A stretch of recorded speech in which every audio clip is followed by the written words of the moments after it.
Oh boy, I'm really getting a lot of energy from the collective lately. I actually put a poll on my channel the other day on my community tab, and the poll was like, how are you guys feeling right now? What's going on with you? How's it hanging? How's it swinging, right? And the response was quite interesting. I'm going to bring up the results for you just real quick. In the meantime, before the results come up, I would like to say hello to everybody, my moderators. Hi, Travis. I see you. I see you, Starlight. Starlight came in and said, hey, Cass, what's going on?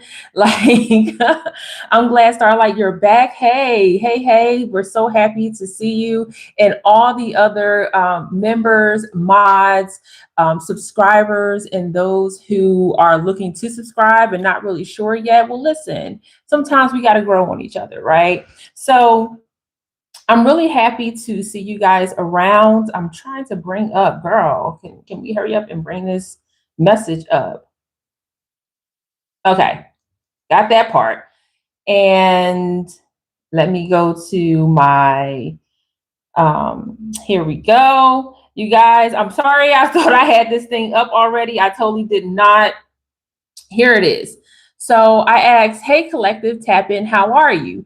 39% said, I'm in spiritual warfare. A powerful message would be helpful. 33% of you said, Cass, I'm barely hanging on. I need an uplifting message. 22% of you said, girl, I'm a boss. Whatever comes my way, I got it. Ooh, I love that. And then 6% of you said, huh? What? Where am I? I'm looking for my North Star. Can you help? Well, you know what, collective? When I sat on that the results of that message, it really got me to thinking, like, what actually is the overall conversation that we need to have here? And I feel like the overall conversation we need to have here is about access to you. Oh, tap in, collective. We need to talk about the access that not just people that you know have to you, but just in our everyday interactions with the world around us. What access are we giving to people? And I was on auntie duty yesterday, right? I love my nephews, okay? They are absolutely phenomenal. They are 10 and 7, okay? So it's twin boys, 7, and a 10-year-old, right? And they are so inquisitive about the world. They are so loving about the world. My God, tap in. They're so innocent.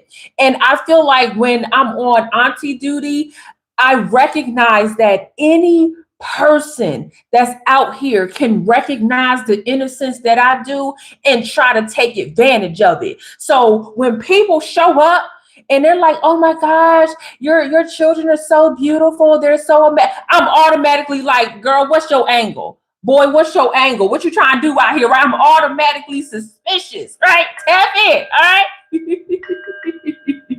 I'm automatically suspicious.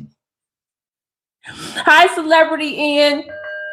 So, and I was just like, why am I so suspicious? Because people that could have access to the innocence, to what the community of these boys are trying to build, it can absolutely be a hindrance to their growth. It can be snatched away by someone who does not have the best intentions for them. Tap in. Are we following each other, collective? Are we following each other? So I'm automatically just like, hey, I need you to know that these boys are loved, no matter if it's mama bear, papa bear, auntie bear, cousin bear, right? No matter what, these boys, what they represent is protected.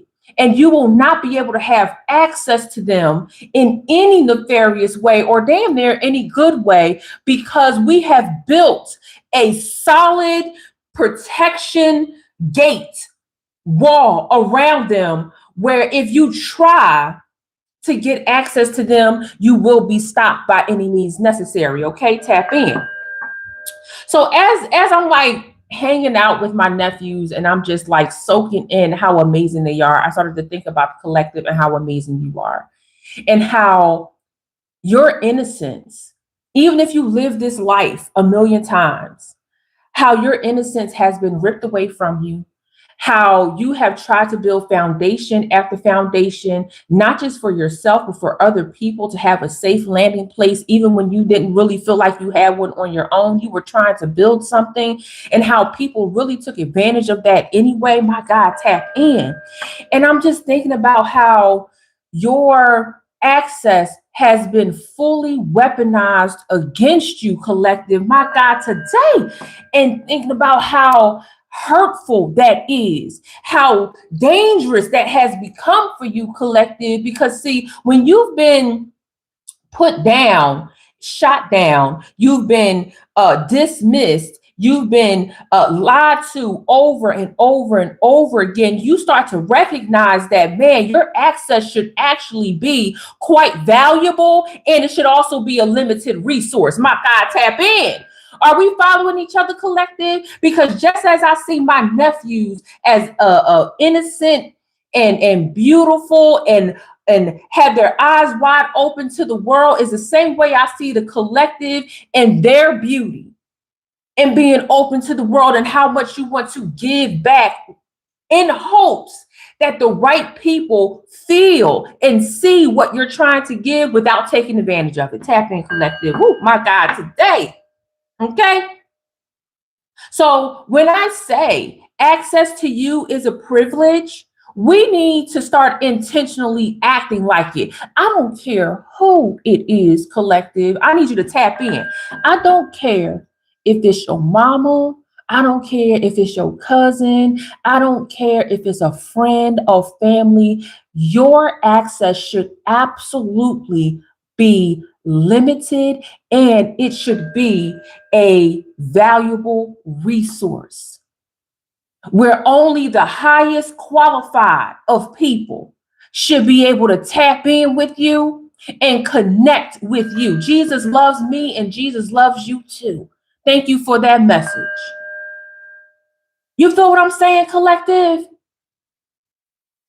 When I think about all of the foundations you have built in yesteryears, and how every time you felt like you were at a pinnacle, collective, like you were just like, yes, finally. And then somebody came and bulldozed that down. And while you were vulnerable and open and trying to figure out how could this have possibly happened to me? Why would somebody want to hurt me? Why would somebody want to take this level of innocence away? Or just my what's the word I'm looking for? My vulnerability away. Somebody wanted to, like, just as I'm trying to wrap my mind around it, then somebody else sees that I am vulnerable, sees that the collective is vulnerable, sees that you are vulnerable, and then goes to completely demolish you. That is a part of the spiritual warfare that the collective is feeling, that they've been building over and over and over again. They are tired of rebuilding. They are tired of trying to meet new people. They're tired of trying to make the people that they know work. And the reason why they don't want to go out and find new people, because, hey, if these people in my life ain't shit, then surely if I try to build new relationships out there in the world, they're going to turn out to be shit too. Ooh, tap in, collective. This is like the message of the collective that I'm feeling right now. And so if this is you, if you resonate with any part of this message, because I'm going to go more into it, then you are in the right place. And let me introduce myself to anyone that is new here or just needs a reminder and you've been a subscriber. My name is Cass Young Crown. I'm an intuitive prophetic speaker, and I guide beautiful, loving, wonderful people just like you to live intentionally through self-awareness and spiritual awareness. Okay, self-empowerment and spiritual awareness, excuse me. So with that being said, collective, let's get back into this message. My God, today. So the more I'm digging into, like, wow, what is going on with the collective, and why do they feel like they not only in spiritual warfare, even if nothing is like really going on, there's this like tension that's happening with the collective, and I'm just, the more I sit with it, the more I just feel for the collective, the more I feel for us, the more I understand that The enemy is really playing in our faces when it comes to what we should or should not accept. And when we think about our vulnerabilities in the state of building our foundations, it being knocked down, it being weaponized by locking us down, and then weaponized even more by taking the vulnerability and stepping on it, the more I realize that the collective really needs to set some fucking boundaries. I'm not playing with y'all. I said the collective really needs to set some boundaries. And we can get boundaries kind of twisted up, right? We think that if we say no, then that's the end of the boundary. It should be that way, collective. But we're dealing with people who take no as a challenge to keep coming, back to us more and more. We say that, we dealing with people out here. We're dealing with the enemy who says, okay, no is just the first part. Let me try to go a little bit deeper with them. Let me see if I can really push their boundaries for them to try to, come around and get them to be malleable to what I want. That's what the enemy really, really is trying to do, collective. So when I say draw boundaries, draw some fucking boundaries, I mean that you're going to have to not only stand 10 toes down, but tell them that the consequence of crossing those boundaries will be zero access to you. And don't make it a non-negotiable, collective. Ain't nobody negotiating with these emotional errands, okay? Nobody's making negotiating your boundaries with people who know that you're building, know that you are in a steady environment, and then they come in your face, they play in your face, and then they tell you like, oh no, let me cross these boundaries, let me open up these doors, let me be the exception. The collective in your birthright season, which November is, there are no exceptions to the rule. You either respect me or you can get the F on. Tap in, collective. This is the energy that I need you to have. You want to know why, collective? Because if you are building a life of intention, if you are building a life of clarity, if you are building a life where you want things to flow in a positive way, collective, then we truly need to be clear on what can and cannot infiltrate us. Tap in. There will be no emotional infiltration. Tap in, collective. I mean what I say, and I say what I mean. And that is how the collective needs to stand tall. Okay, tap in. So drawing your boundaries and being clear about it across the board is absolutely necessary. Absolutely necessary. Now, let me go back a little bit, collective, because the foundation part is where I feel like some of you, and not if I feel like, most of you are giving leeway to different people. You got a boundary for one and not a boundary for others. You got a boundary for some and then a boundary for none.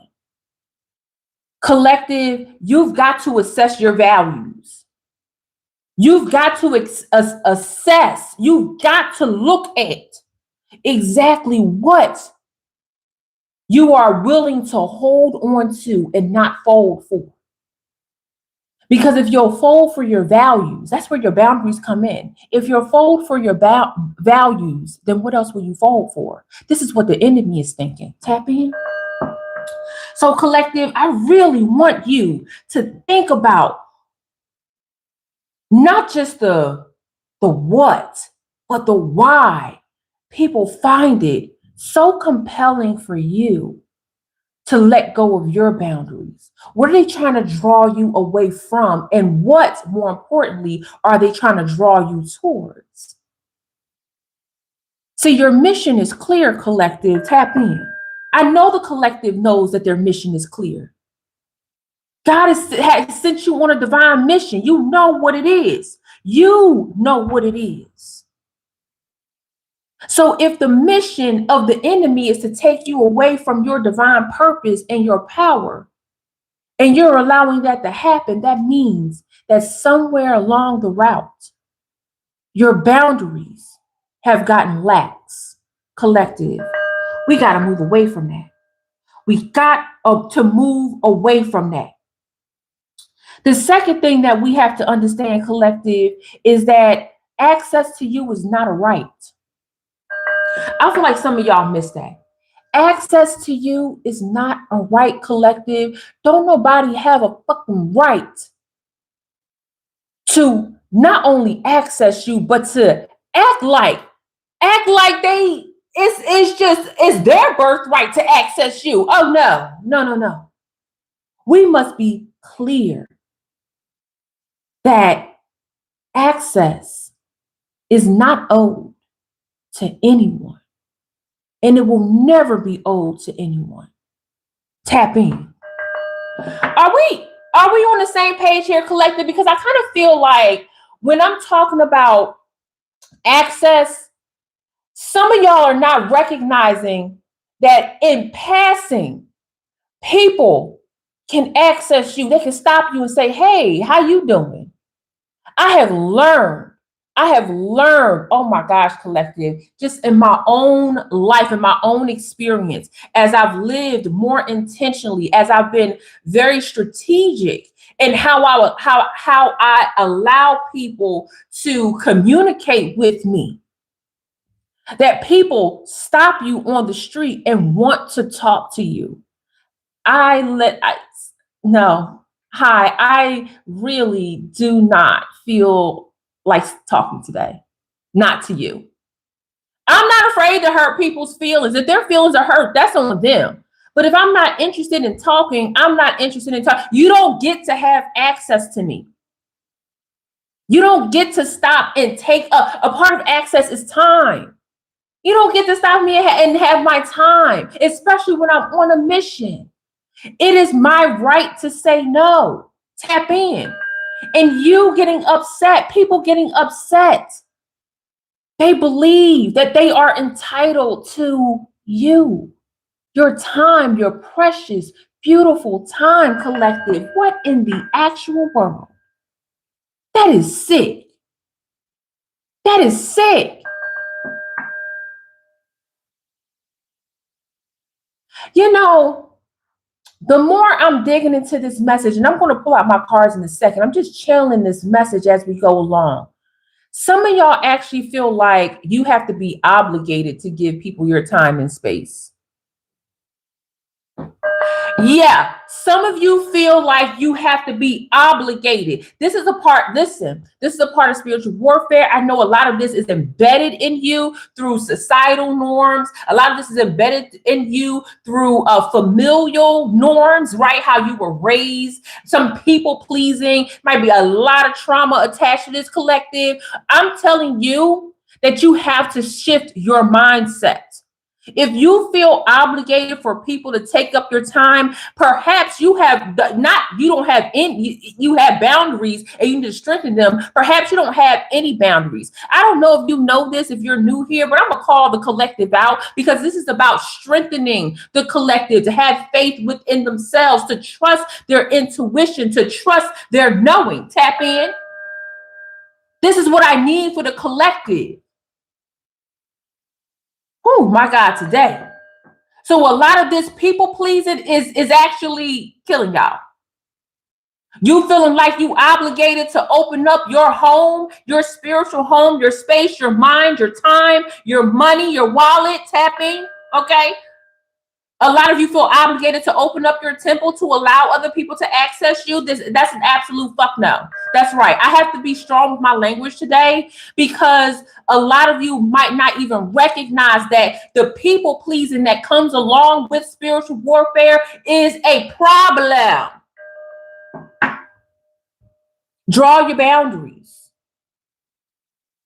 I got to tell you, one of the boundaries that I had to draw, this is just me personally, collective, is responding to text messages immediately.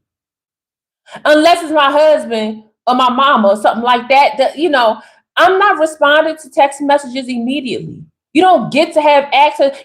Back in the olden times, before cell phones, people had to wait for phone calls to be returned. We had these things called, what do you call them? Messages, voicemail machines.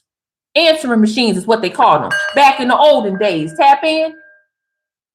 Where if somebody called you and you weren't available, a machine would actually click over with an actual tape, okay? A tape inside of it, and it would record the message. Then when you got home and you got time, you would actually hit a play button, okay? And then a message would come through. Somebody would leave their number and say, hey, I'm available between this time and this time.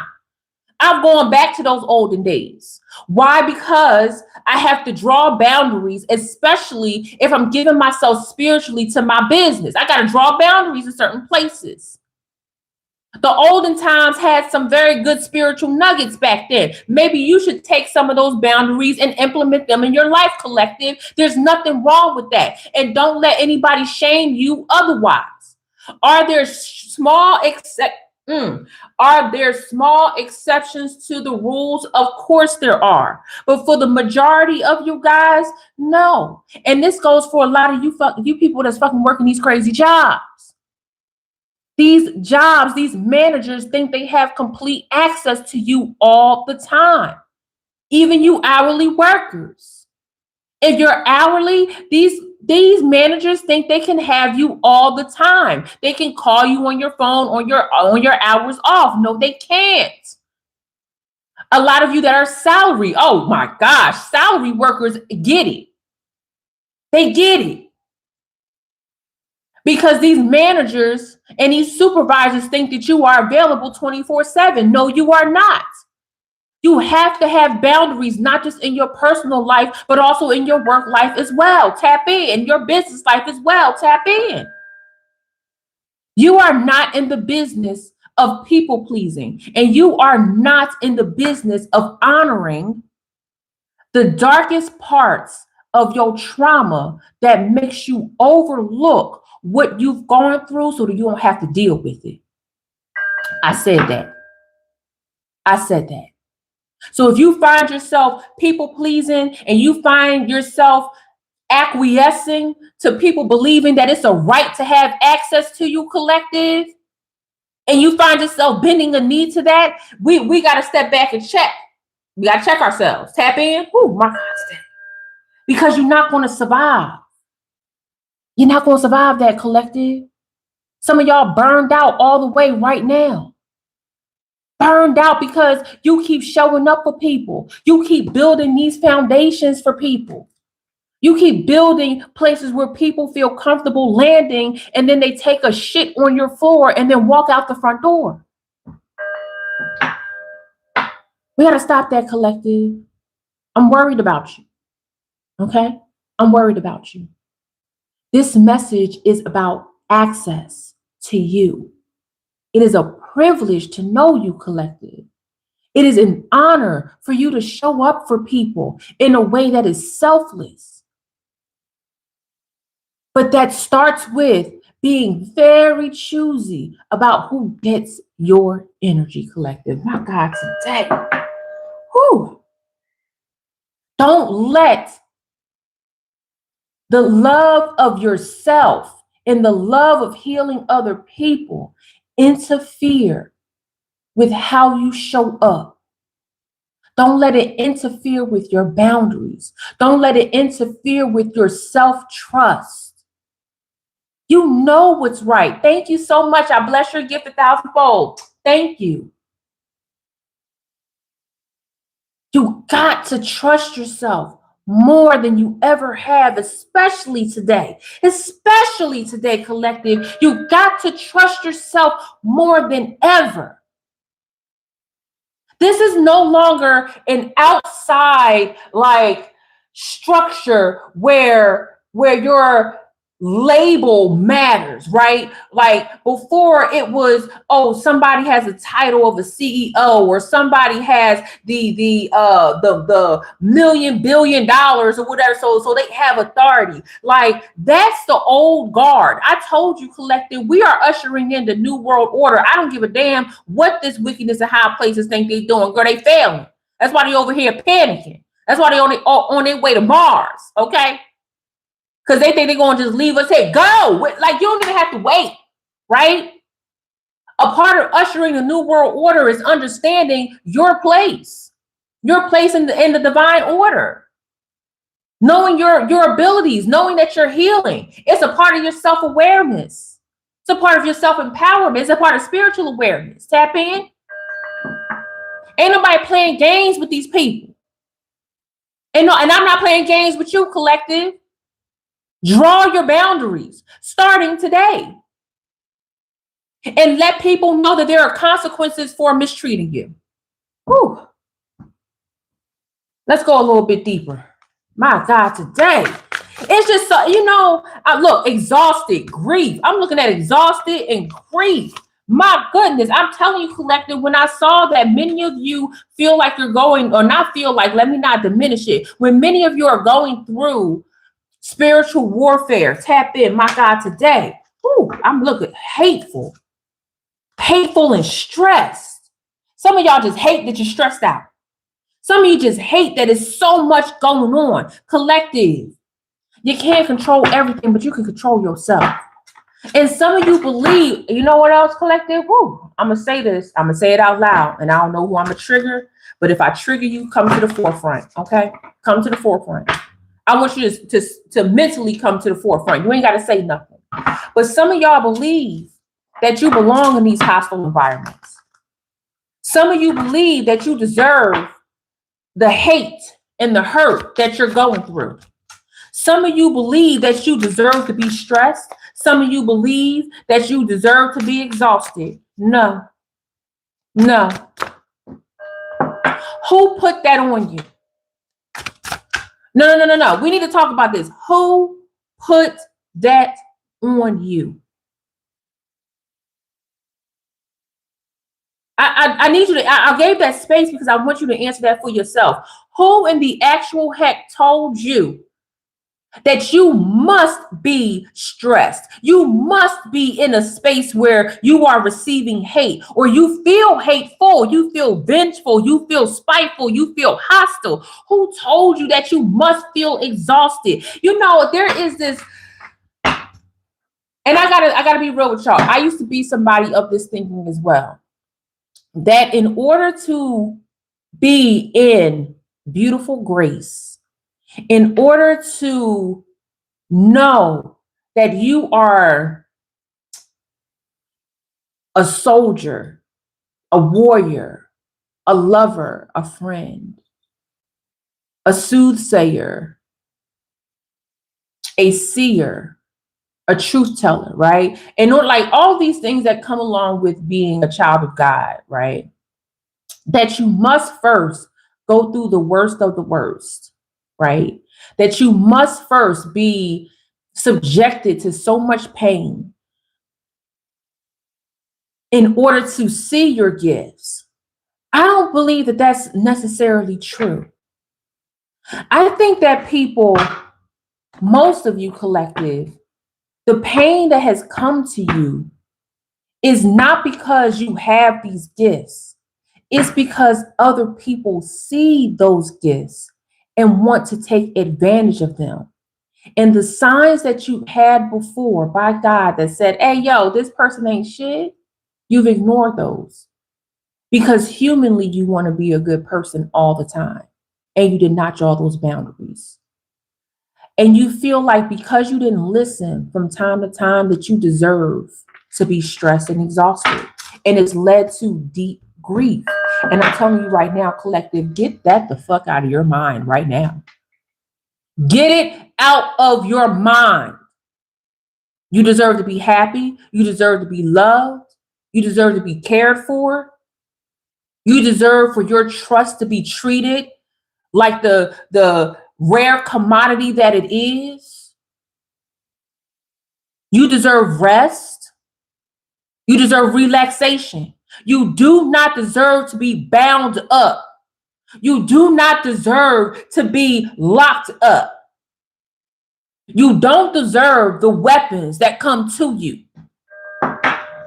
No, because truly, when the weapons are formed against you, that is the opposition saying that you don't deserve the position that you're in. The enemy could never tell you what you deserve or don't deserve.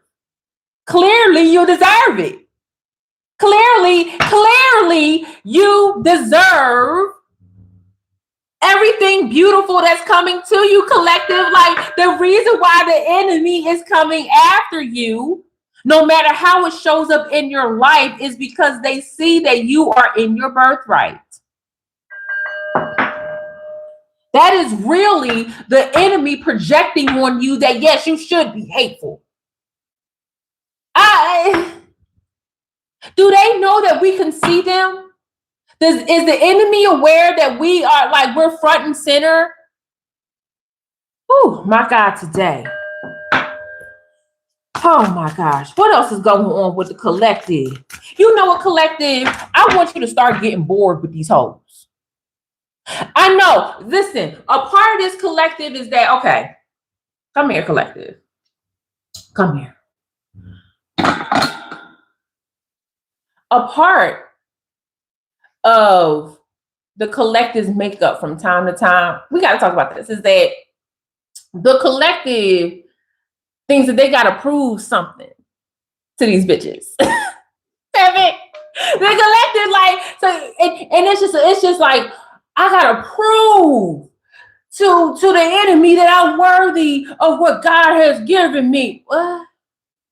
Listen, I'm not making this up. This is what the collective thinks, because the collective has been conditioned for a very long time that in order to make it clear that you are who you say you are, which is a superstar, so have no fear. The crowd is here. Tap in, clap in, okay? Tap in, clap in. Listen, that you must prove to the haters that you got it. Right? But Kanye West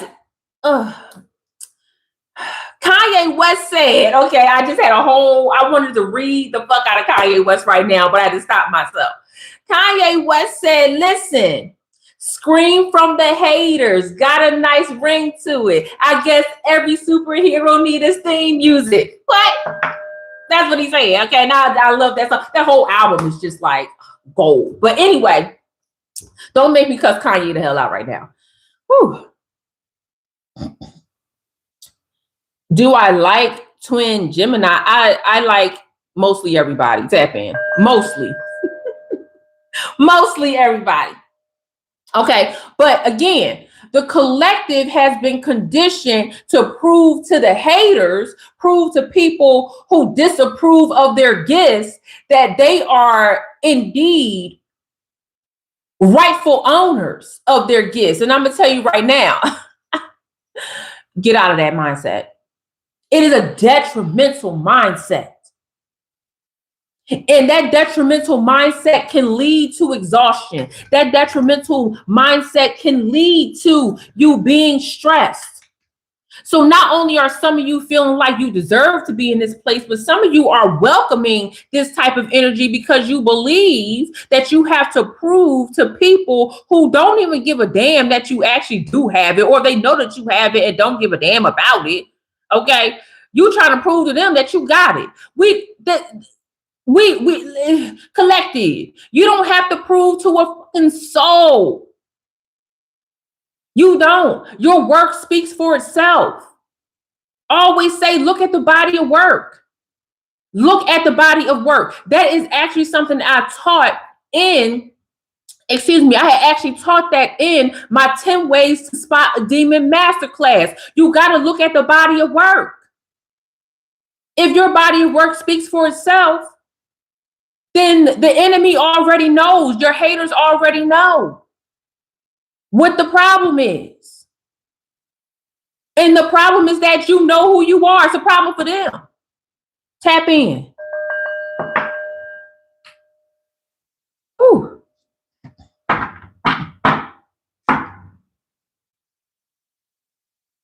I like that, Alice. That's beautiful.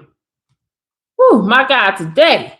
Now, for those who are still feeling a little bit sad, I kind of want to speak to you right now. Those who feel sad, those who feel alone, those who feel like they are deserving of it. I know when I say deserving of it, I'm talking about this exhaustion and this stressfulness and receiving this hate and being in grief.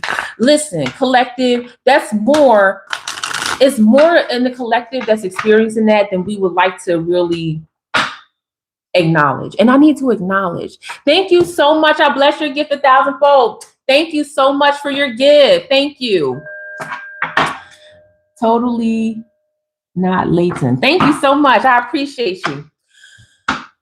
The reason why I find it absolutely necessary to talk to those who truly feel like they are lonely, lost, sad, in the debt of grief. Oh, well, that's what's up. I'm glad I got it right. Praise God. In the debt of grief, and they just feel like they can't find a leg to stand on, is because the tension is high right now, collective. It's really high. And that, honestly, it allows access to the heaviness of the world. When I'm talking about access, I'm not just talking about on a personal level, right? I'm not just talking about the people that you know. I'm talking about the information that you consume. I'm speaking about how you honor yourself in this season, in this birthright season. I'm talking about loss, okay? Like grief also accesses you.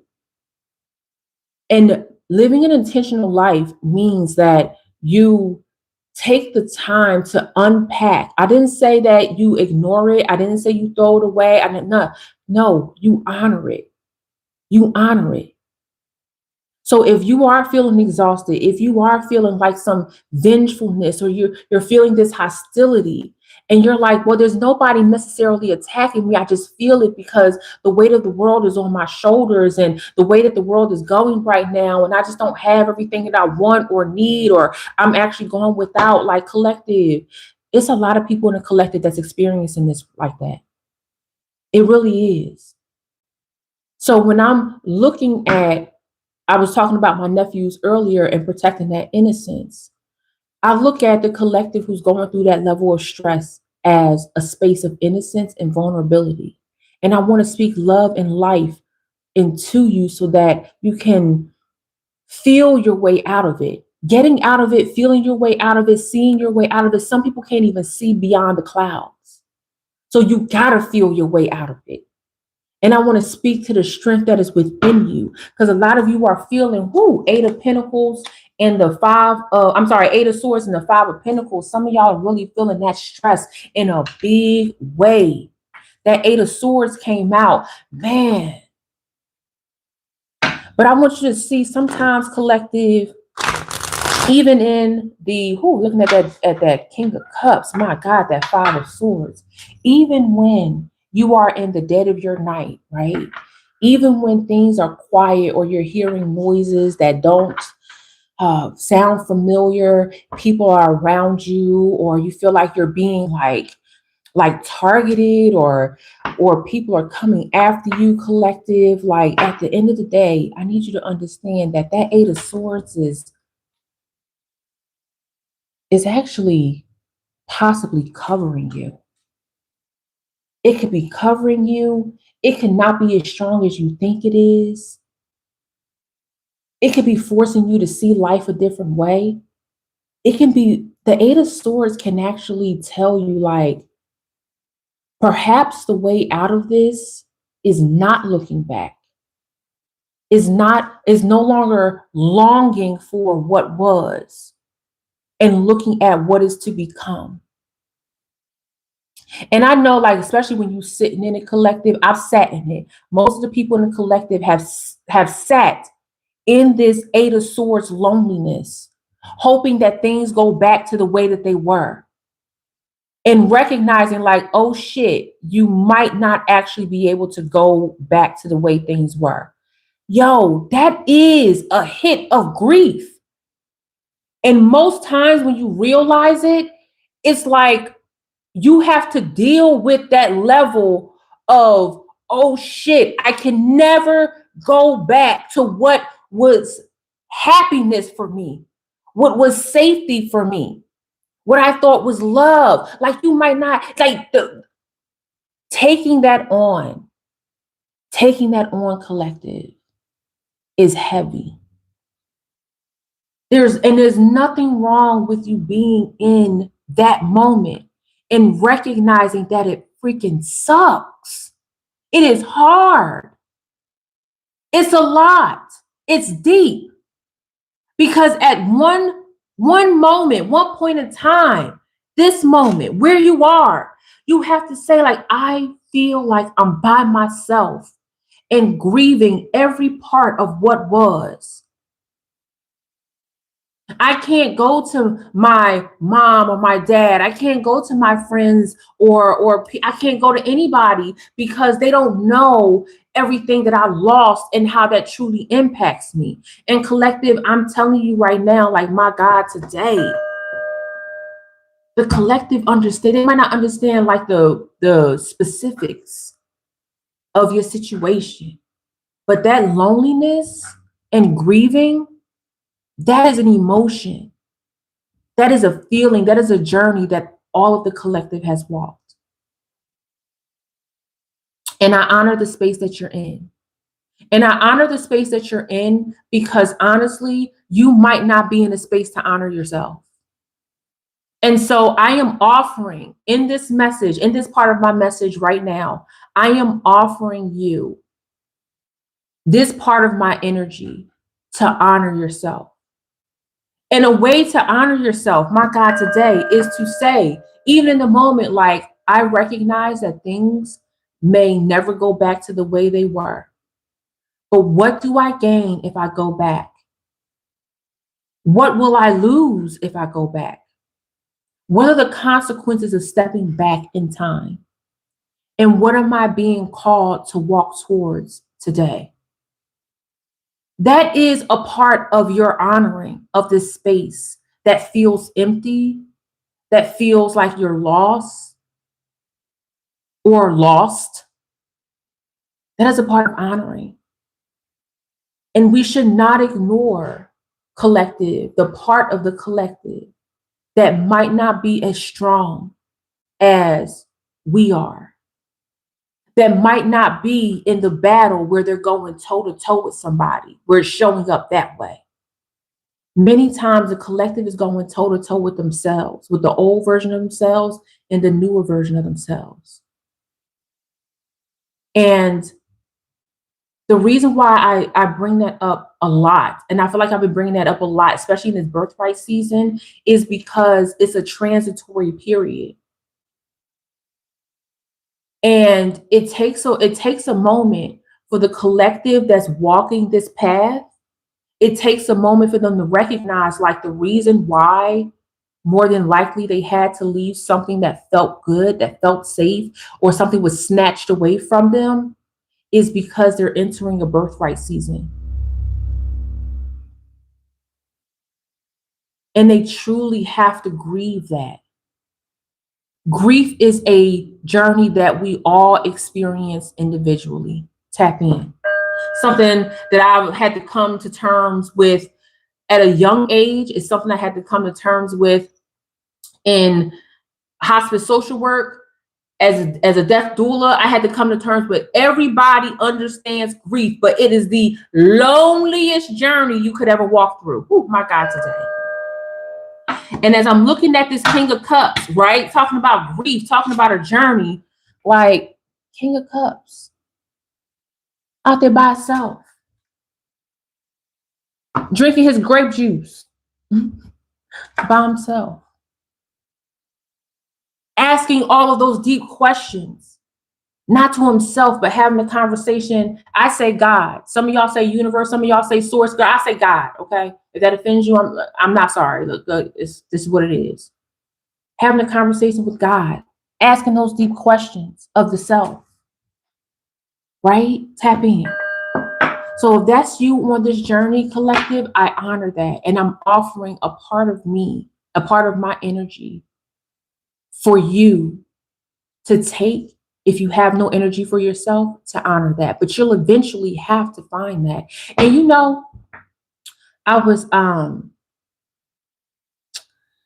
I was thinking about my family, and some of you know this, many of you don't, but I lost a family member in the Twin Towers, right? And it wasn't until years later that they were absolutely absolutely identified him through a bone fragment. Years later, it was a hip bone fragment, tapping it. And I think about my family member's wife. She had just had, I think a couple of months before that, just had a baby, right? And I think about her from time to time when I'm talking about grief, and when I'm talking about like honoring that moment that'll never go back the same, where her life was completely changed forever. And I know even years later, decades later, right, that she still sits in that period of time, that a part of her has never left that moment where she was hoping for the best, and then we never heard back, we never got an answer, and still hoping for the best. I know that that moment of time she sits in, it's a moment of time that we all sit in the family, but for her specifically, it's just like, no, I can't move from this moment. So a part of her is still in 9/11, right? And now the reason why I'm bringing this up is because I want to talk about all gamuts of loss, not just of self, but other people, where things will never go back to being the same. And what I would say to her, what I say to myself, what I say to my mother, everybody in the family that experienced that loss and still has a piece of them in that moment, is you get to honor that person that is there. You get to go back and talk to that person. You get to say, it's okay if you want to be here and wait for that energy, but it's also okay if you move on. And that is a conversation that you have with yourself. Oh my God, today. That is a conversation that you have with yourself, little by little by little. It's not something that happens overnight. And if anybody tells you otherwise, fuck them. I said what I said. Hi, Papa, how are you? I see you. And I said what I said. So those of you that are sitting in this Eight of Swords, this Five of Pentacles, and that King of Cups energy, honor that. And if you are somebody who has moved forward because life tells you to move forward, you have life to deal with, it's okay to go back and pray over that person that was there, the version of you that was there, and to ask for guidance out of that. Tap in. Okay, are we all on the same page? Are we all together now? So I just wanted to make sure that I tell the collective straight up, like, hey, it sounds so easy when we say, oh, just move on. Oh, it sounds so easy when we say, oh, it's better things ahead. It's, like, live your life. And listen, I am queen of transformation. I am queen of, starting over again. But that does not give any of us the right to tell people how to grieve and move on. We allow them to honor themselves in that moment. We speak love and life into them. This is a part of the collective mission. Damn it. This ain't just me. This ain't just me. This is a part of the collective, the Crown Collective mission. That those who are in the grief stage, those who have had life ripped away from them, they have to rebuild and start over again. We allow them the space to do that. You don't have to be there for their full journey, but what you can say is that you get to honor yourself, and that's okay. And if that's all you have, and that's all you have, okay? All right, tap on. Whew. Now, let me transition out of that because I know that was kind of heavy, but it was on my heart to speak about it. Okay, so please, collective, let's go a little bit on the other side. Okay, tap in. Whoo, my God, today. What else is going on with the collective? We're talking about this access because access goes both ways, and you have to allow access to yourself when you are moving on. Tap in. You have to revoke access from people who do bad by you. Tap in. Woo, my God, today I'm telling you, there has to be consequences for your mistreatment, collective. What's going on here? Look, Queen of Cups. Queen of Cups, oh, with the Two of Pentacles and what just fell out, the World card. So yeah, consequent. You know what, collective? My God, today, let's look at the consequences of people and energies that don't do right by you, collective. Can we talk about it? If it's okay if we talk about it, can you type a 1 in the chat? Because I feel like y'all not really with me. And if y'all not with me, it's okay. I can, clock out early. But, just let me know if you with me by putting a 1 in the chat. Because the way that these consequences need to go, I feel like some of y'all are emotionally torn, talking about oh my gosh, well, you know what?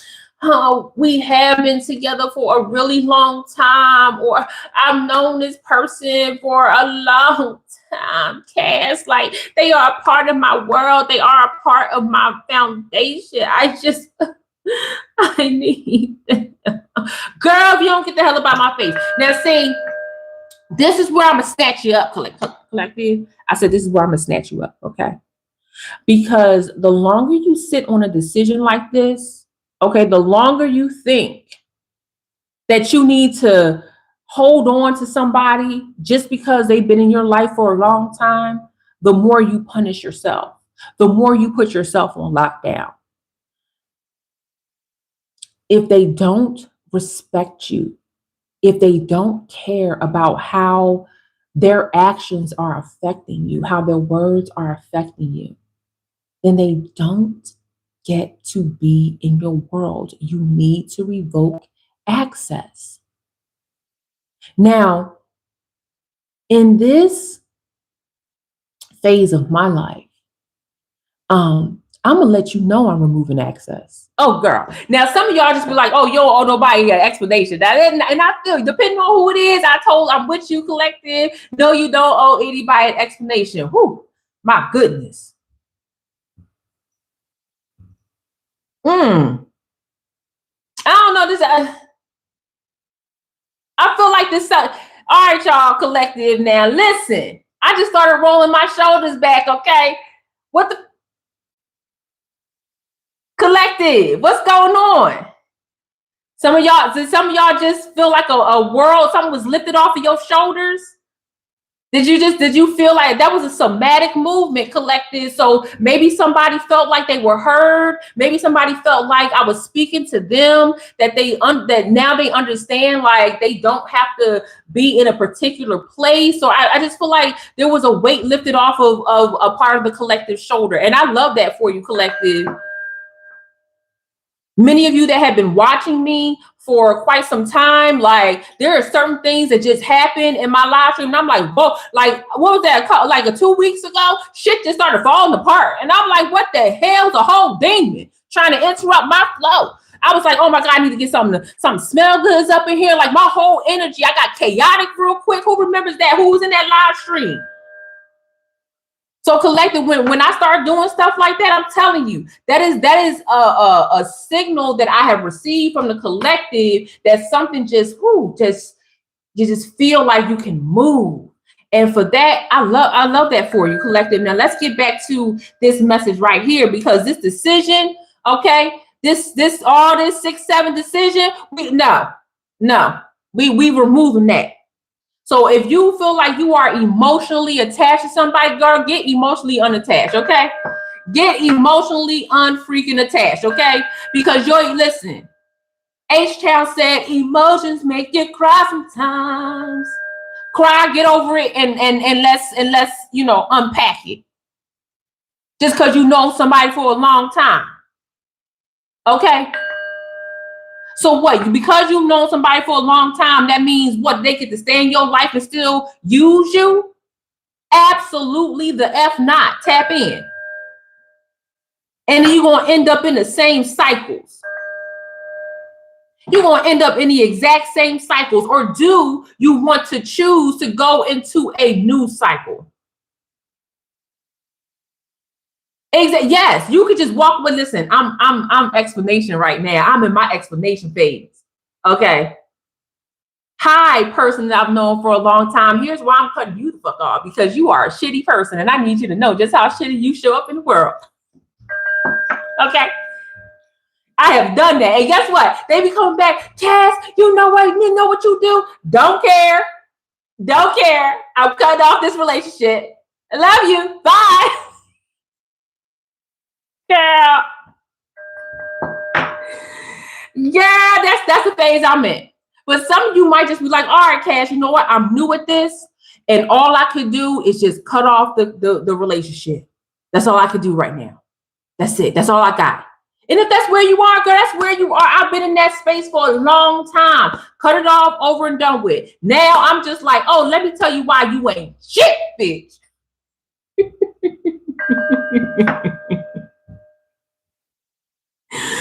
So listen, if you didn't know that you didn't owe an explanation, that is because something has been placed on you throughout your life where people told you that you owed a part of you, that they get to access even your why. They get to access your why. That's deep. I really need y'all to understand, like, the reason why people think that they are owed an explanation, right? That they believe it's a right that you tell them why they getting cut off, is because they want to know how to regain access back to you. Tap in. Now, in my phase of my life, I'm listening. You ain't getting nothing back. Not nothing. Not nothing. And I don't care. Okay. But again, honor where you are in your journey. So you either going to hold on to something emotionally, or you can choose to say, okay, that was a hard decision for me. But the win that I receive in this time of my life is that I get to remove the energy that I would have been giving them and focus on something else. And let me tell you, every time you get rid of something, every time that you remove something out of your life, it creates energetically in the universe, in the neural pathways of the universe, it creates another opportunity for you. Tap in. It creates space in your heart. It creates opportunity for growth. It creates opportunity for healing. My God, today, we're looking at that 5 of Cups yet again. 5 is coming out. That's like the third time I've seen the 5 of Cups. I just saw the 3 of Swords coming out there. Let me tell you something about that 3 of Swords, baby. That 3 of Swords also talks about grief. That 3 of Swords also talks about healing. The 3 of Swords is usually always near some type of water. 10 of Cups, always near some type of water, always in the rain or something. That is nothing but pure purification. Pure purification. Let the rain heal you. Let the rain come down. Oh my God, today, looking at that 10 of Cups. Yes, I feel like a lot of you just felt like something open. Look, 3 of Swords coming up again. You know what happens? Listen, you in the rain. You over here. Oh God, why?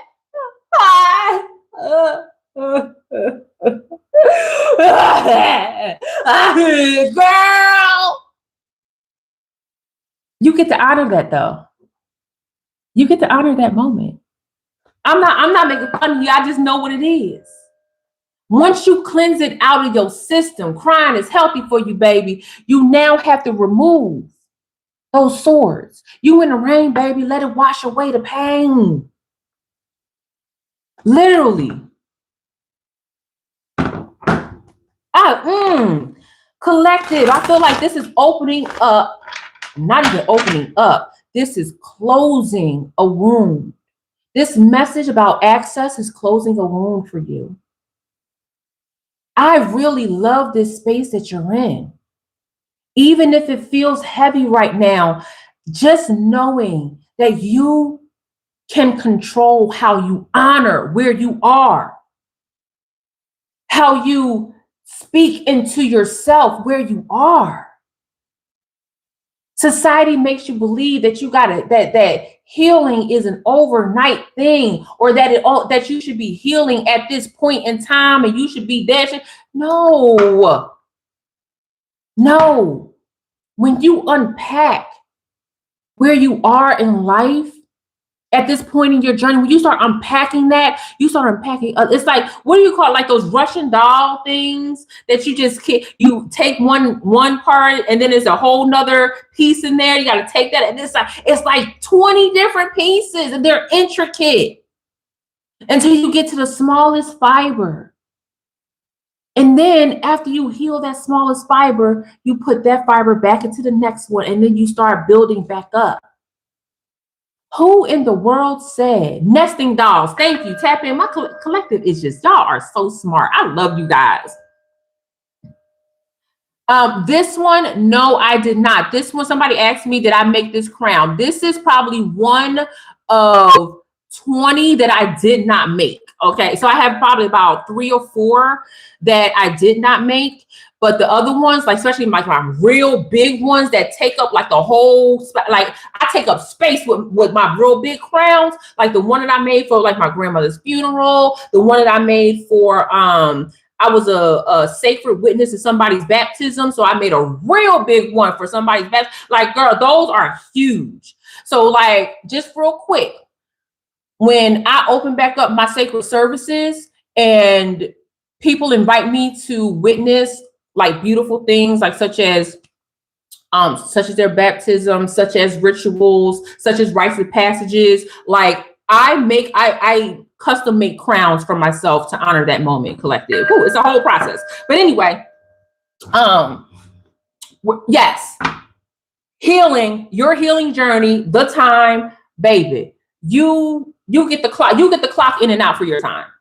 You get the clock in and out for your time, okay? And don't let nobody tell you different. Look, King of Swords. Don't nobody tell you, can't nobody tell you different. And that King of Swords coming out, my goodness. I feel like that King of Swords kind of just cut open a fabric in somebody's reality. My God, today. Woo, cut open a fabric in somebody's reality that puts some things into perspective for you. Now, you don't got to come to the front of the class by typing a 2 in the chat if that's you. But if that is you, congratulations. A veil has been lifted. And I love this for you. I love this for you. A veil being lifted so that you see the reality that you are sitting in. A veil that has been lifted so you see how people have gained access to you. And people have put their hooks in you, and it's time to remove those hooks. My God, today, that's a whole nother level of spiritual warfare, removing spiritual hooks that have been placed upon you without your permission. And then once that veil has been lifted, now you know who has been plotting against you this whole time, for people that have been putting their own thoughts into you, and now you have manifested those thoughts, and you didn't even know that was going on, collective. Ooh, that's a whole nother level right there, Kyle. Oh, oh. My goodness, it's 222. Did I miss something? Oh, that's I said 2. Okay, y'all typing number 2 in the chat. Thank you, collective. I forgot I just said that just that quick. Oh my gosh, 5 of Cups coming up again. Seeing that 10 of Wands coming up, the 10 of Swords coming up, but also I keep seeing things. Look, 3 of Cups, celebration coming out. I seen that Knight of Swords coming out. So yeah, a lot of removal. The Ace of Pentacles coming out. A lot of removal going on. Ace of Pentacles again with the 6 of Cups. It's covering up the 6 of Cups. Let's see. 6 of Swords. Like I said, I feel like somebody has completely opened up, and I love this for you, collective. Whatever you are removing, I pray. Listen, God, remove that heaviness from the collective. Please remove that heaviness from the collective. It don't belong there. Well, not saying it don't belong there. It deserves to be removed. Tap in. Tap in. Oh my God, today. All right, y'all. Let's see. Let's go a little bit deeper. You know, I was looking at these cards and I said, I don't even know if I should bring them out when it comes to collective, but let's see what's going on. What else is going on with the collective before I dip up on out of here? Because we've been on here and I think I will be a little bit longer today. Shoot, just never know what's going to pop up, pop out. Tap in, collective. Ooh, I don't know her. I don't know her, came out. Oh my gosh, collective. I don't know her. So yeah, a lot of y'all have already decided, you know what? It's time to remove those energies. Oh, big Empress energy coming out. Wheel of Fortune yet again. And the Hierophant at the bottom. So we got the Hierophant, my goodness. And you know what? When I look at the Hierophant, you know what came to mind for me? The Miseducation of Lauryn Hill is considered one of the best albums ever in the history of the world. I happen to not necessarily agree with that, but well, really what I don't agree with, that's a rap album and she should have never got rap album of the year, but that's neither here nor there, okay? There's a song on there, I think it's the last song, okay? And I think the name of that song is The Miseducation. Hold on, now I got to look it up. Hold on, I'm going to look it up, y'all. Song list. Oh my gosh, I hate when they make you go through all these different. Can I just get the song list, please? Thank you. The Miseducation of Lauryn Hill. Yeah, I think that's what it is. And she says, and I've made up my mind that the answer is all in me. Okay. And that's probably the most beautiful song on that track, on that album, excuse me. And the Hierophant definitely talks about, in a sense, when we're talking about access, that the answer is all in you and you must make up your mind. When I see I don't know her, that's speaking to the part of you that allow people to take advantage of you, to access you without you doing your checks and balances. When I see the Empress along with the Hierophant, oh my gosh, I'm talking about, when I say your birthright season, I'm talking about you birthing in your blessings. That's December is coming up. We're talking about your blessing season, collective. Looking at this Wheel of Fortune coming out, my God, today. You know, this Wheel of Fortune is really singing to me right now. This energy is really singing to me for the collective when we're talking about access, because we talk about the consequences for mistreatment, but what about the rewards for alignment? What about the rewards for alignment, collective? Not just for your alignment, but for those who are in alignment with you. I preach on here big time about building your community. And some of you are wiping out your community, finding out that they ain't shit. And some of you are in the process of rebuilding your community. What does it look like when you have people in your corner? What does it look like, even if you haven't chosen anyone new to be in your community, to be in your circle? What does life look like when you have 1, 2, 3, 4 people that are truly in your corner, that truly love you, that appreciate you, that support you, that's going to tell you when you wilding out and about to make a crazy decision, but still going to support you when you decide to pivot? Like, I feel like this Wheel of Fortune, we often talk about, oh, this is going to circle back around. No, this is going to circle into alignment. Let's find the alignment. And when something is off key, when something doesn't feel right, when something is not in tune to the song that you are singing, then that's something that can be checked. That's something that can be spotted easily. I also feel like the Wheel of Fortune is talking about your systems, your checks and balances. Like when somebody who is off kilter, that ain't right, that ain't sitting right with you, and you know it, what are you going to do in the immediate? Some people just say, oh, I sit back and watch and I see. People that sit back and watch and see, that shit kind of scared me a little bit. They say I just sit back and observe how people move. Like, I feel like you only need like 1 or 2 times to see how people move. Like, I feel like there's only 2 or 3 questions that need to be answered to see how people move. And this is just me and this point of my life. Maybe when I was younger, I would sit back and observe. But at the end of the day, like, no. In the immediate, I'm asking you questions. Like, is that what you really meant by that? Or I'm just saying, hey, this conversation has been completely not helpful to me. I wish you the best of luck. Bye. I told y'all, I'm in the season of just let you know. I'm just in the season to let you know. But this Empress with this Hierophant, I don't know her. In the Wheel of Fortune, the answer is all in you. You are not this complex system for no reason at all. You were not placed on this earth just to be a freaking NPC. My God, today. Looking at the Knight of Swords. Oh, yeah. All right, somebody just listen. I know not only was a weight lifted off your shoulder, but somebody feels like they are taking up arms to start not just reevaluating. Well, yeah, reevaluating, but also assessing, checking, looking into, digging deeper into the people around them. And I feel like this message about access, knowing that it's a privilege, listen, it's a fucking privilege, collective. Don't play with me. It is a privilege for people to be able to contact you at any given time. I have private clientele. I charge for people to be able to hit me up on Telegram because it's access to me, and my time and my knowledge and my spiritual intelligence costs. Your time, your access, your spiritual intelligence costs.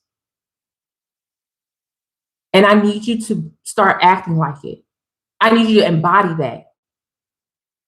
The collective, the chosen, child of God, divine feminine, divine masculine, all of that. However you identify yourself, earth angel, star seed, however you identify yourself. Your energy costs. Period. And don't let nobody tell you different. And if they tell you different, immediately revoke access and fuck them. Tap in. Big King of Wands energy. Like I just said. Immediately revoke access. When I tell y'all about burning bridges, don't be scared to do so. Okay? Don't be scared to burn bridges. Okay? Whew, tap in, collective. It's 10:46 a.m. My God, today. Thank you, collective. Thank you. I was able to get up here early, finding your rhythm. I was able to get up here early. Y'all noticed I've been going live a little bit earlier? Y'all, I have prayed to God and I asked God, I said, God, please make me sort of a morning person. Like, I don't want to be a 5:30 a.m. person coming up here at 6 o'clock in the morning, but I just want to not crawl out of bed at 11:30 in the morning. And God has placed some very beautiful opportunities in front of me where He's made it possible. So I'm really, really excited about that, collective, because when I'm in this energy, I feel like I'm at my best. When I used to come to y'all like later on in the afternoon, I would be exhausted because I haven't even started my day yet. By the time I get to y'all this time in the morning, my day is like starting, and I've already had my cup of coffee, and I'm just ready for the world. Okay, big Pisces energy coming out. Whoa, compassionate, intuitive, selfless, gentle. Tap in. I just saw the word argument. Okay, so some of y'all might be saying, okay, I'm a little bit too compassionate for people. I'm a little bit too open for people. That's a great conversation to have with yourself, collective. Thank you so much for 30 likes, collective. Thank you. I really appreciate you guys for loving on this video. Okay, I just saw fear. Some of y'all might be fearing of what change looks like. Some of y'all might actually be scared I just saw fear again. Some of y'all might be scared of the conflict that comes along with change. Let me tell you something about fear. Buggy, face it. You know what? I tell this story from time to time. Okay. I tell some, and some of y'all might have heard it before. There are lessons and everything, right? When I was trying to make a decision on whether or not I was going to go back to school and I was going to get an education. I just got out the military and I was like, oh, I hate school. What's the reason why I went to the military, not even knowing that you really in school when you in the military anyway, type man. Anyway, oh my goodness. And I was trying to make a decision on whether or not I was going back. And I called my cousin up, and my cousin was like, okay, so what's the worst that could happen if you go back to school? You'll learn something. And I was like, you know what? That is actually the worst that could happen. At that point in my life, I was just like, I guess nothing could be the worst, right? So when I'm seeing like facing your fears, I see fear, you feel like there's going to be a conflict. What's the worst that could happen? That you actually learn more about yourself when you are in conflict, how you handle conflict. Really the worst that could happen is that you find out that you need to sharpen your sword, or that you actually have the power to draw boundaries in your life. Tap in. That you actually have the power to tell people to fuck off. Tap in. And I'm talking about like just tell people to get out of your life. Okay, you don't have to cuss them out, but you can just say, get out of my life. You're no longer welcome here. Like that is a conflict that the collective might mentally be going through when they recognize that, oh my gosh, I actually am giving away my compassion, my intuition. I'm giving away my selflessness. I'm too empathetic to people who do not care about me, to people who find that my gifts might be a little bit flamboyant for them, who they're recognizing my regalness. Tap in. Woo, tap in. That's a hellfire word right there. People are recognizing just truly who I am. It might be a problem for them. 1333 is what I see on my screen. So some of y'all might actually be like, whoa, I am scared to actually say something because it's going to cause a conflict. Conflict resolution can be learned. Is it the conflict that you're scared of? Are you scared that you won't be able to stand 10 toes down? Thank you so much for your gift. I bless your gift 1,000-fold. Thank you so much. Okay, Starseed Rising. Oh, I love that name. Okay. A conflict. It might be hostile, but again, y'all know what I say. Y'all already know what I say when it comes to things like this. What do I listen? When I say spiritual warfare is at your front door, what do I tell y'all to do? I tell y'all to answer the door like who? So they answer the door like Mike and Marcus from Bad Boys 2, right? When Reggie came to the door talking about I want to date your daughter, right? You need to, that's the part of checks and balances, right? So if if you feel hostile in drawing boundaries for yourself and revoking access, that's something that you need to face. Yes, it's a conflict. Yes, it's hostile. Yes, it might be scary. Yes, there might be some animosity. Yes, this person might actually try to antagonize you. But again, no weapon formed against you shall prosper, right? You got to believe that. You have to not even believe it. You have to know it. That is an inner knowing. I'm starting to move away from a system of vocabulary that focuses on belief, and I'm going more towards a vocabulary that recognizes the knowing. Oh my God, today. Some of y'all might have missed that. I said me in this birthright season of mine and the birthright season of yours, my hope for you and what I'm doing for myself. There is no hope because I know is that I'm moving away from the vocabulary of belief and I am moving towards a vocabulary of knowing.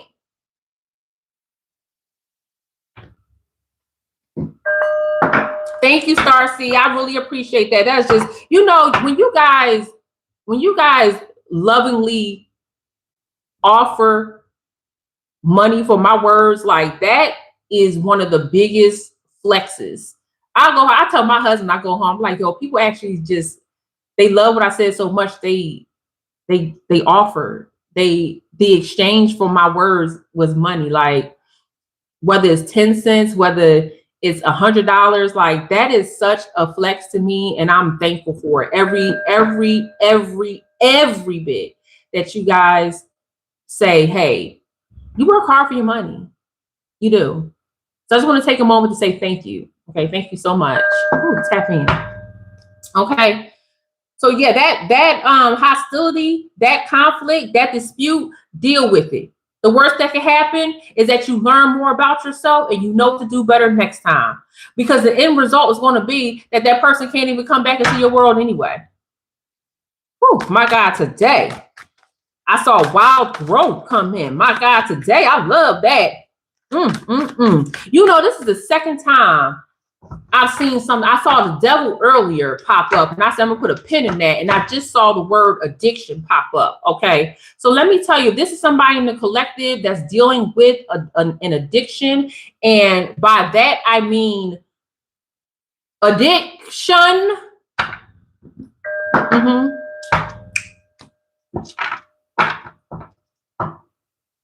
Okay, wink.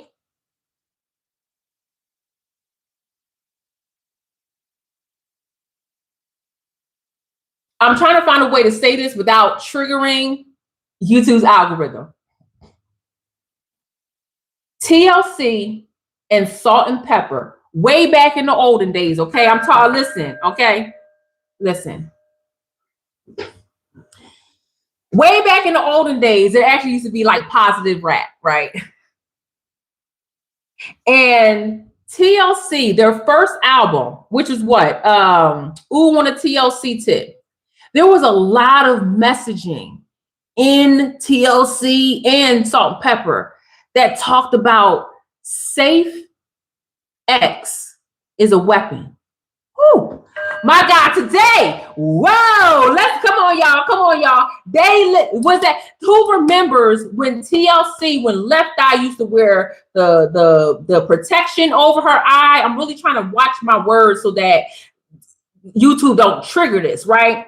So Left Eye used to wear the protection over her eye, and she used to have them like dripping from her overalls, collective, like just, she would come into the camera. This was like next level conversation. This is when the AIDS pandemic, the HIV pandemic was like really ravishing underserved communities. Tap in, and the conversation was safe X is a weapon. Whew. And the fact that I saw the devil come up earlier, and I saw addiction, and the way that just like addiction just came out, I feel like, a part of y'all access is y'all opening up all your portals. Some of y'all open up so many freaking portals in your mouth, opening up your portals through your booty, opening up your portals through your JJ. You opening up your portals to people who do not love and respect you. Whew. My God, today somebody need to hear that message. Collective. If you are dealing with opening up your portals,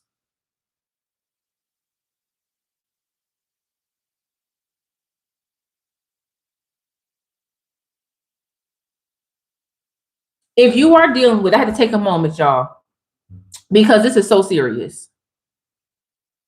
If you are opening up your womb, if you are opening up your throat chakra, okay, if you are opening up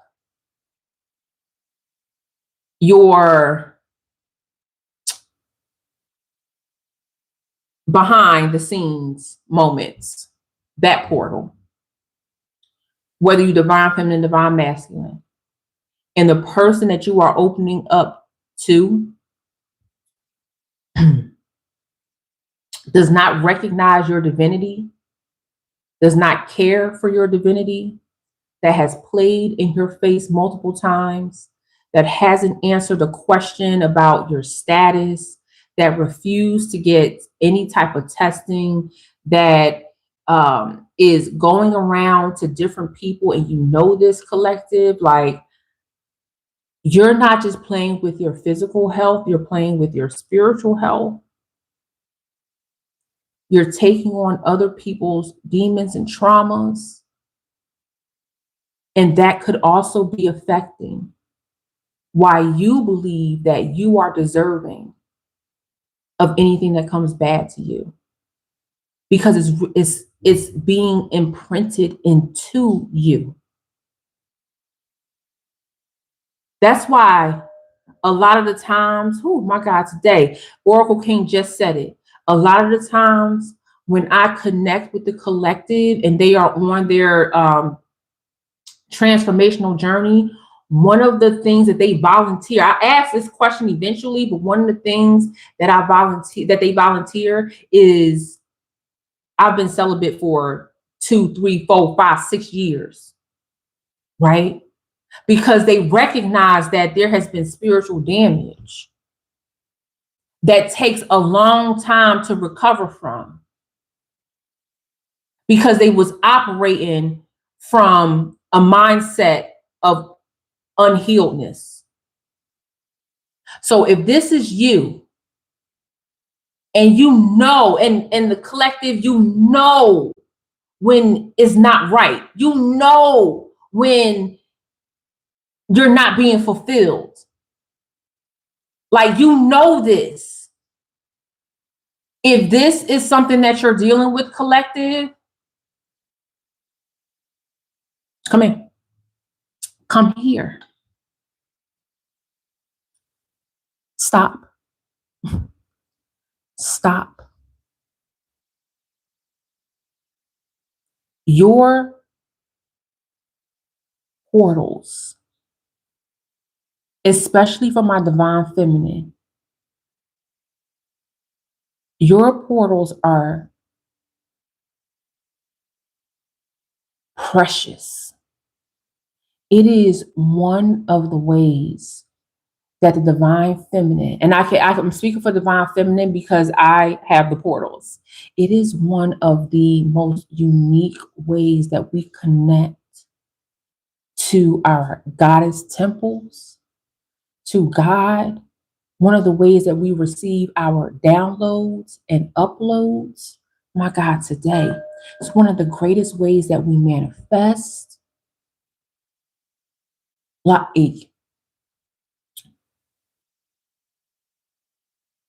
Protect yourself. Safe sex is a weapon. It's a weapon against. Okay. All right. Break. Whew, y'all. My God, that download was heavy, was it not? My goodness.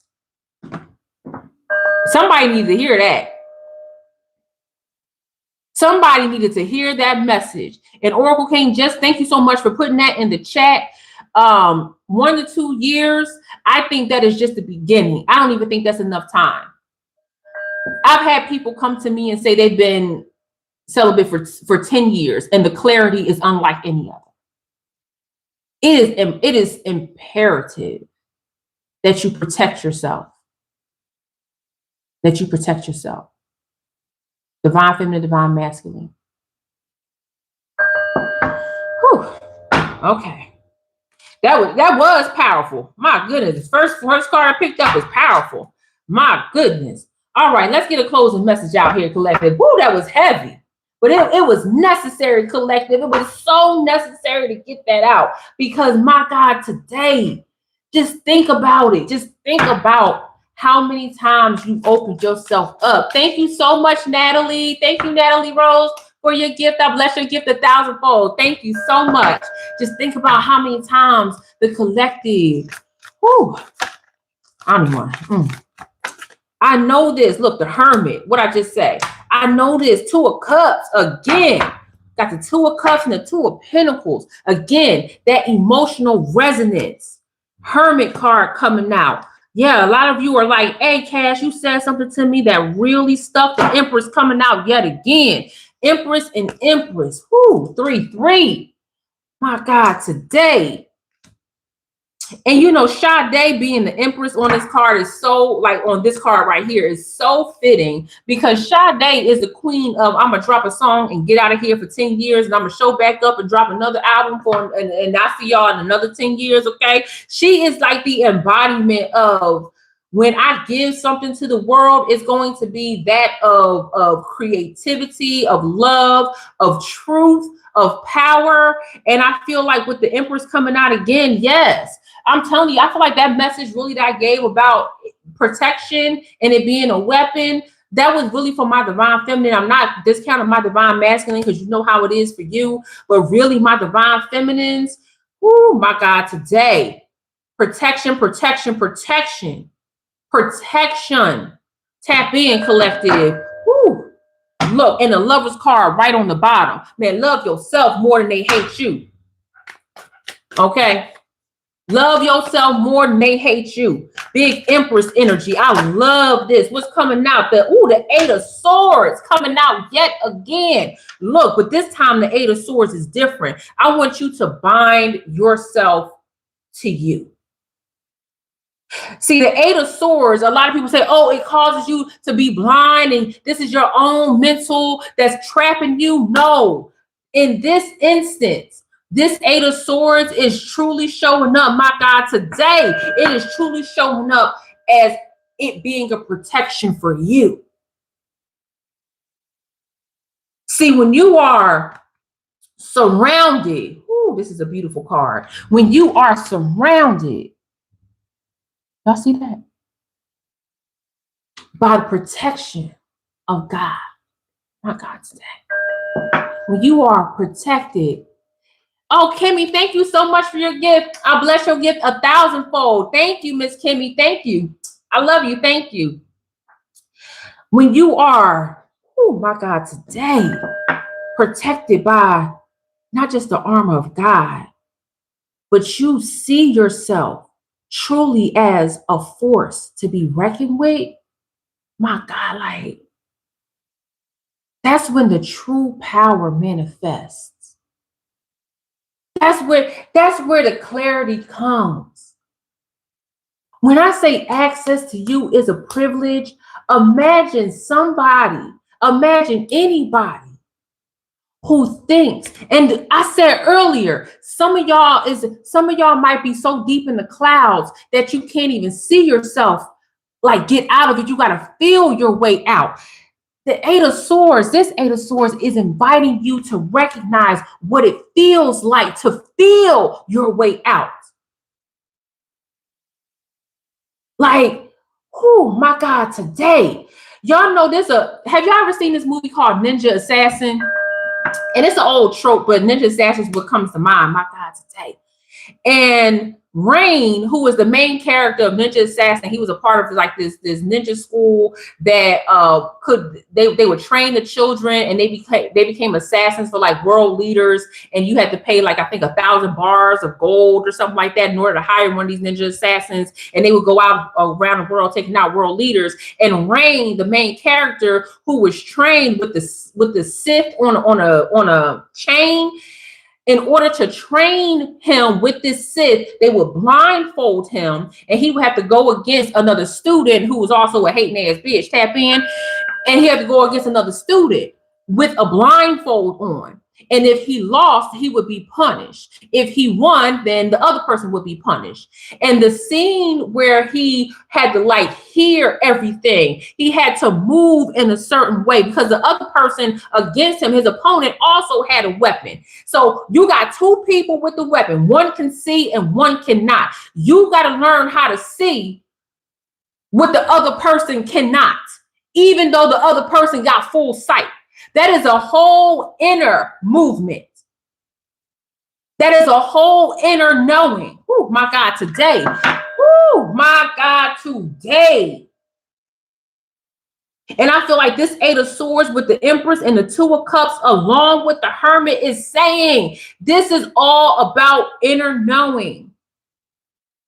So when we talk about access to you is a privilege, that access is contingent upon you knowing who the fuck you are, collective. It's not contingent upon what that person thinks. It's not contingent upon what your best friend thinks. It's not contingent upon what your parents think. No, it's about you. It's about what you know.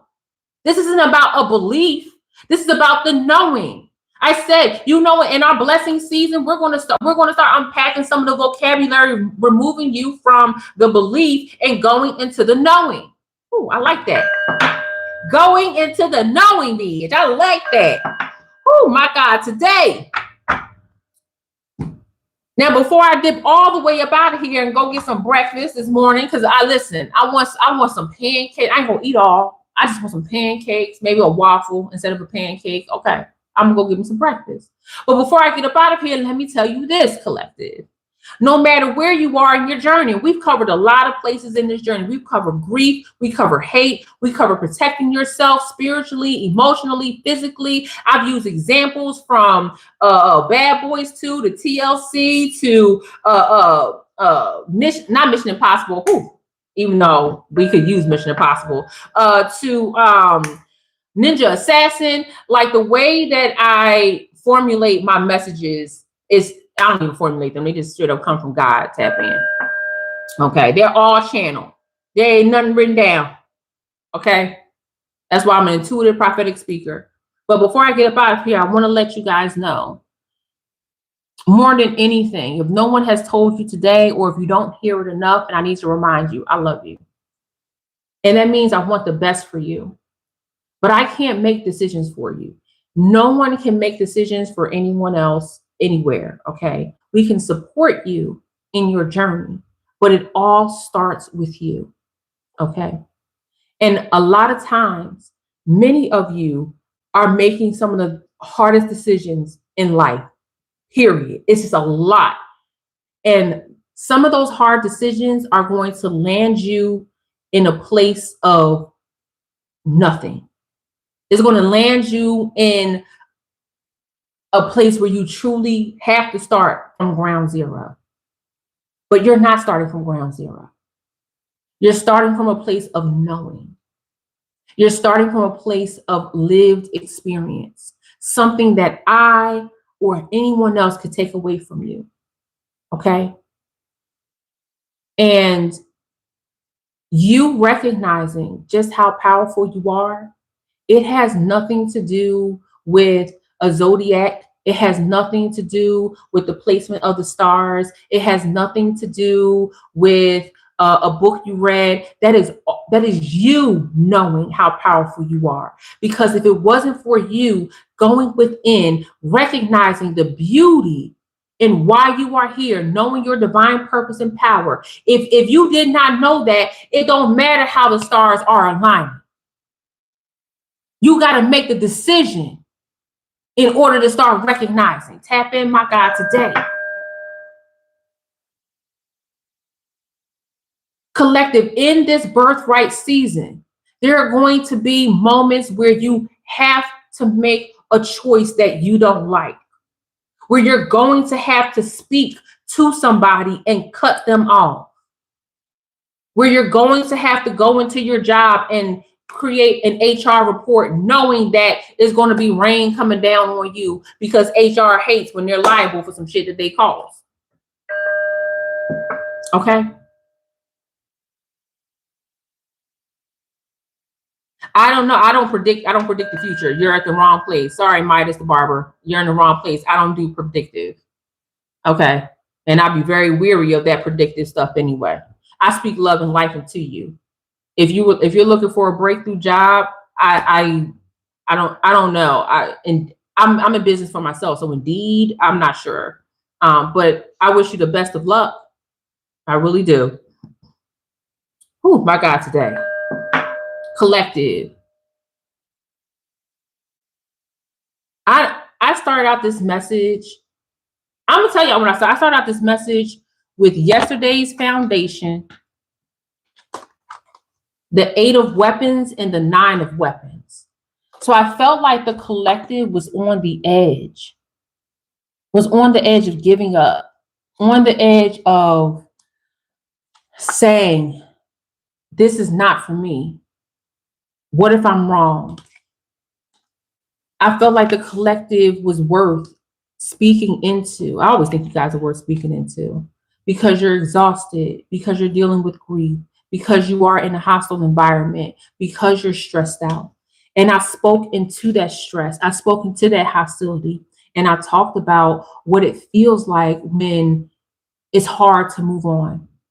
I spoke about, and I gave an example of my personal story where I lost somebody in the Twin Towers, and we hoped that he was in a hospital, that he lost his memory, that even he started a family with somebody else and just didn't remember who he was. Only years later for the finality to be that he was truly gone. Tap in, my God, today. So I talked about what it's like to be stuck in that moment of life, of grief, and how you can love yourself to a place of healing. Tap in. There was a glitch in my system. I don't even know if it was a glitch in yours, but I definitely saw a glitch in my system. Type of 3 if you saw that glitch. Then coming from that, I spoke about making decisions. I had to lighten it up a little bit. Okay. Okay. Travis saw that glitch too. Yeah, Travis, they be hating on me. Okay. Okay. All y'all saw it. Oh, that's beautiful. Once I'm gonna jump on that in a second. Okay. Then I switch gears into making a choice between you being emotionally attached to something that no longer serves you and then finding a new path to life. Then I clarified that even deeper by recognizing that you are in a season of rebirth, of love, of life, of truth, and that the old version of you that was accepting the bullshit, accepting people taking advantage of you, accepting people having access to you without checks and balances, you don't know that person anymore. You don't know her.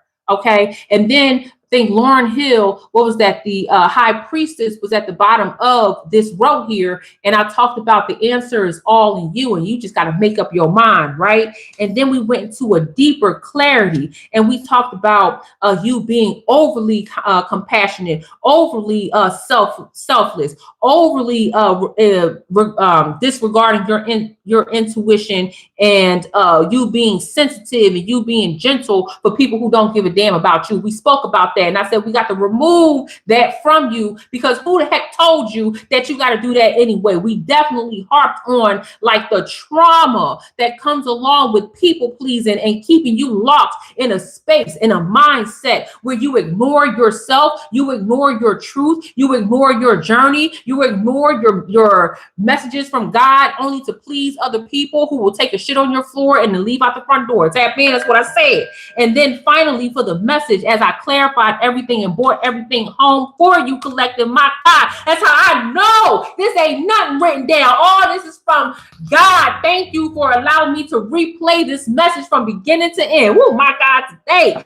Then we talked about the Hermit, the Cups, the Empress, and the Eight of Swords. And I said the Eight of Swords ain't about taking off the blindfold. It's actually truly about putting the blindfold on so that you can feel your way, you can hear your way, you can think your way out or in any situation where access is the portal. In between that, I talked about protecting your portal. There was a message, a divine download that came in specifically for my divine feminine, but it was for my divine masculine anyway. And some of y'all are truly in addiction. Tap in. Where people are ravaging your portals to inside of you. And they are leaving their spiritual DNA all over the place. Tap in.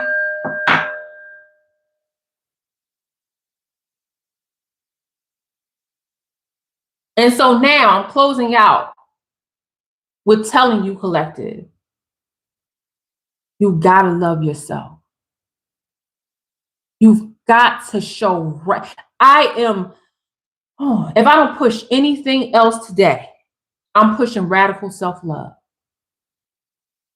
If I don't push anything else today, I am pushing you seeing the truth about yourself. Cody P, I'm sorry for your loss. I no longer do those types of readings. But if I were an educated guesser, which I am, I would say yes. Tap in. Well, I'll tell you this, Midas. Midas said, I think I'm going crazy sometimes. Are you though? Or are you practicing a version of radical self-love where the veil is being lifted and the world is different for you. Oh, collective. Let me see. I'm just reading a few of the comments before I get up out of here. But my final message is you got to love yourself. That's the final message. And I unpacked many of the different ways where you hinder yourself and where you excel. But you got to love yourself. God first, prayer, alignment, manifestation, spiritual protection through spiritual warfare, spiritual protection, and healing. Okay. Before I get up out of here, let me read a couple of your comments and then I'm going to end it. Okay. So Shauna said, one thing about it, they know God's children. Yeah, they know God's children. They won't mess with them. They won't comment. They won't touch it because they could actually feel the spirit of the chosen one. Oh no, Shauna, they're going to try. The enemy showing up going to try to touch you. That's a part of spiritual warfare. They're going to try. Whether or not they succeed is just, that's a whole different conversation because they fail every time. That's why they over here tripping right now. We see them actually failing just, and we see them failing in the supernatural just on a political level. Like they're fucking failing. They're so bad at it. They're so bad at it, right? And I say from time to time when I bring up how badly politicians are failing at this bullshit supernatural new world order they think they're ushering in, like I bring that up a lot to talk about how their activation will activate people around you and they don't even know why they're activated into evil. Okay. Let me see. Starlight, the weather is changing. You have been working out until the shirt you had on was wet. You was getting ready to leave my house without your coat on, and I said, "What?" Starlight, what are you saying? My gosh. Okay. People are putting Bible verses in the chat. I love that. Okay. Hello, beautiful. Thank you for your message. Thank you. Oh, thank you so much. Okay. Why do people put their voices in your head? Because people want you to act the way they want you to, and they don't want you to come into your full potential. If you're hearing other voices, this is for anybody, not for you, but if you're hearing other voices that are auditory, you actually hear them, I would love for you to seek, and this is not towards you, Mike, this is for anybody who might be experiencing this. Please see a mental health specialist. Oh my God, Starlight, my goodness. Starlight said she had a dream about me this morning. Well, at least did I put the coat on? Okay, because I do be getting cold, girl. I be cold. Okay, I woke up this morning. My husband is like, he's hot natured. Okay, he just be hot all the time, and so I always put my feet underneath him, my hands underneath him and stuff. And this morning I woke up freezing. Okay, and I go to look at the thermometer, and it was like 73 degrees in the house, and I was like, it's so cold in here. And I was like, you got to turn the heat up. And he was like, well, if I turn the heat up, I'm gonna be hot. And I said, well, if you don't turn it, I'm gonna be cold. Like, what's going on here? So he turned it up for a little bit. But so, girl, I know I put that coat on. I know for a fact I put it on.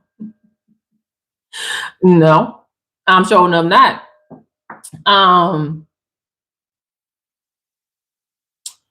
Let me see.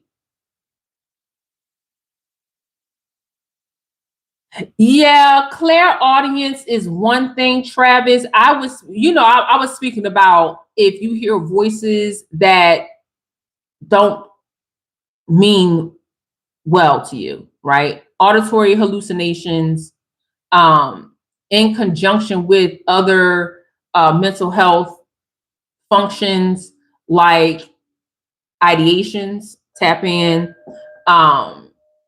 like unrealistic expectations, that type of thing, tap in. Anything else? Let me see.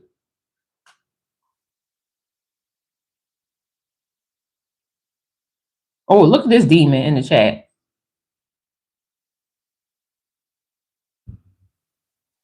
Oh my gosh, thank you so much for your gift. I bless your gift 1,000-fold. Thank you so much. Who is that? Is it Ain Soph or Ain Soph? Thank you so much. Happy poop for 10 jewels. Thank you. I bless you gift 1,000-fold. Okay, what else do you guys have? Let me go back up in these comments. Okay, I think I said thank you to Kimmy. Thank you so much, Kimmy. I really appreciate you both. Thank you. Okay, anything else?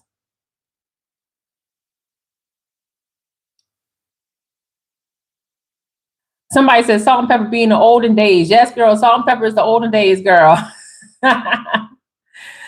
All right, y'all, before I get up out of here, okay, please, if you have not liked this video, why y'all doing it to me? Okay. Please like the video. If you have not shared it, share the video. Let me look at this. Let me look at the poll. Let me see. 34% is tied. I'm sub with notifications and I'm doom scrolling. 3% says the video was shared and I clicked. Y'all ain't sharing my videos. Why y'all doing me like that? And then 28% said you're in my feed, friend. Okay, I'm glad I'm in your feed, friend. That makes me so happy. Let me take a picture of this.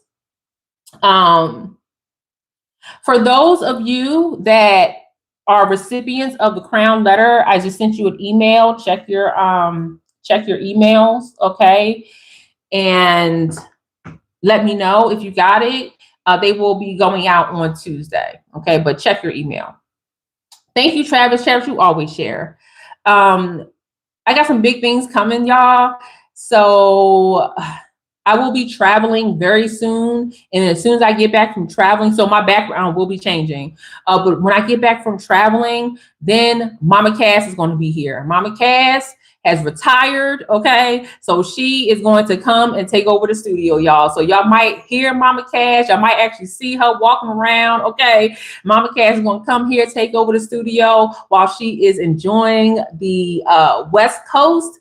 And I'm very excited to have her here.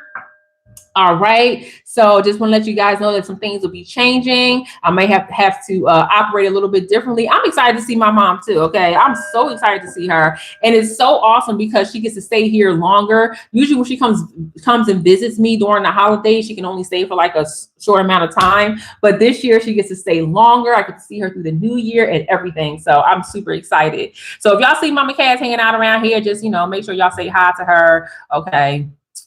I might bring her on. I don't know yet. That might be a private stream. Okay, anything else? Oh, don't forget about my 7-day empowering guide to intentional mornings. Y'all, it's going to change your life.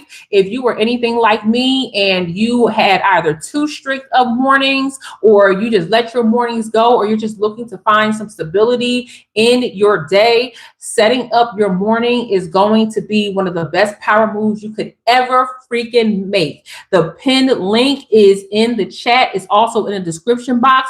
Y'all, it's going up. It's going up after Black Friday. If you don't catch it down, it's going to go up in price. Right now, it's $47. And it's a living document, which means I update the course with more information as time goes along. If you miss out on it, I don't know what to tell you, but it is a fantastic 7-day empowering reset for your morning. I'm coming out with a night version as well to get your nights together. Y'all, I'm telling y'all, like, listen, the Crown Collective is growing in so many ways, okay? We say I'm taking my mama with me to the new house. Good for you. Good for you. When I told my mom, when she gets to that age, she will be right here. She will be right here in our house. I don't want to hear nothing. Okay. I think it's an honor to be able to do that for the people in your world. Tap in. Adoptive, people that you met in the community, co-opting. Like, girl, I'm here for all of it. I'm here for community living. I am here for community living. Okay, anything else, collective, if I get up out of here? I'll stay here for like another minute or so. Tap in. You guys are absolutely phenomenal. I thank you so much. Sundays are usually my longer streams, so I don't mind sitting with y'all for a minute. The new year for members, expect office hours. I feel like some of you guys really want to ask a question. So my office hours will start to be open, and that will be, we just kick it, but it's also open for for that as well. Travis, I might email you a little bit later with an idea. I want to bounce off you. You don't mind?